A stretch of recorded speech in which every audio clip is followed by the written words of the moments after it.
Ein ganz wichtiges Element bei diesem Konzert ist eben die Klangwand. Das war natürlich ein Prozess und da wirklich die richtigen Gegenstände zu finden, um das Werk, so wie ich es wahrgenommen habe, eben dann auch spielen zu können. Von der ersten Ladung von 300 Kilo Schrott, die ich mitgenommen hatte vom Schrottplatz, sind jetzt vielleicht noch 10% in der Klangwand. Das war wirklich ein Herantasten. Es gibt eben diese Sortierung von hoch bis tief und von Obertonarm bis reich. Und es war zum Beispiel wahnsinnig schwer, Gegenstände zu finden, die sehr hoch klingen, aber obertonarm sind, weil sie am Schluss doch Metall ist. Am Schluss ist es fast ein Instrument geworden, kann man sagen. Also, aber nicht fast, es ist ein Instrument.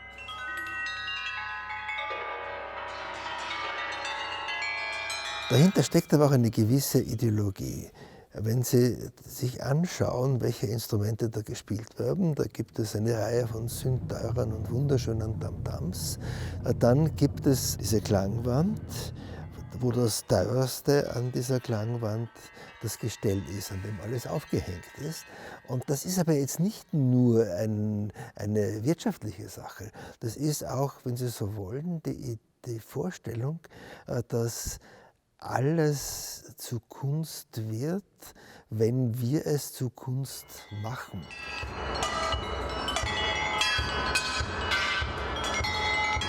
Das Vertrauen, das ich haben muss, das das Orchester zu 100% erfüllt hat, ist, dass erstens ein ernsthaftes Bemühen da ist, den Sinn von dem zu verstehen, was notiert ist.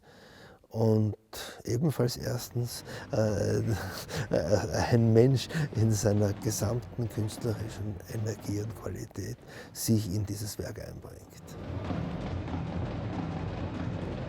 ich bin als Interpret unglaublich froh, wenn ich ein Stück spielen darf von einem lebenden Komponisten. Man hat Fragen, eben trotz aller Genauigkeit in der Notation. Man sucht eben dem möglichst nahe zu kommen, was eben der Komponist sich vorgestellt hat. Und dann ist es ein großes Glück, Herrn Haas nur anrufen zu müssen, sozusagen, um eine Antwort zu bekommen.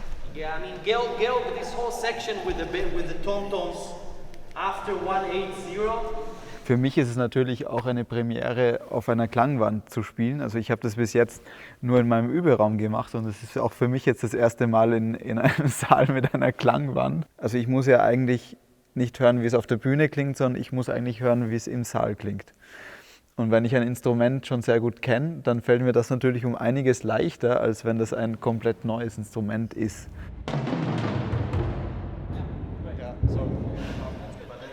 Naja, ich kann natürlich nicht vermeiden, dass ich mir ab und zu denke, um Gottes Willen, Georg, was hast du denn da wieder gemacht? Aber das, weil manche Dinge halt nicht funktionieren und dann muss man sich eben nachschauen, woran liegt es. Ich gestehe, man verkalkuliert sich in gewisser Hinsicht immer und ein Leben als Komponist ist ein lebenslanges Lernen. I made a fundamental mistake and I ask you to help me. Ich habe einen fundamentalen Fehler begangen in diesem Stück. Ich habe geglaubt, dass die gefundenen Gegenstände in ihrer Klangqualität und in ihrer Lautstärke nicht an die professionellen Musikinstrumente herankommen werden. Und habe da teilweise einfach eine falsche Dynamik geschrieben. Am Anfangsteil ist es so, dass ich das zum ersten Mal gehört habe, habe ich ein unglaublich schönes Schlagzeug gehört und das Orchester war optisch schon sehr interessant, aber akustisch hätte man fast darauf verzichten können an einigen Stellen und das habe ich dann natürlich korrigiert.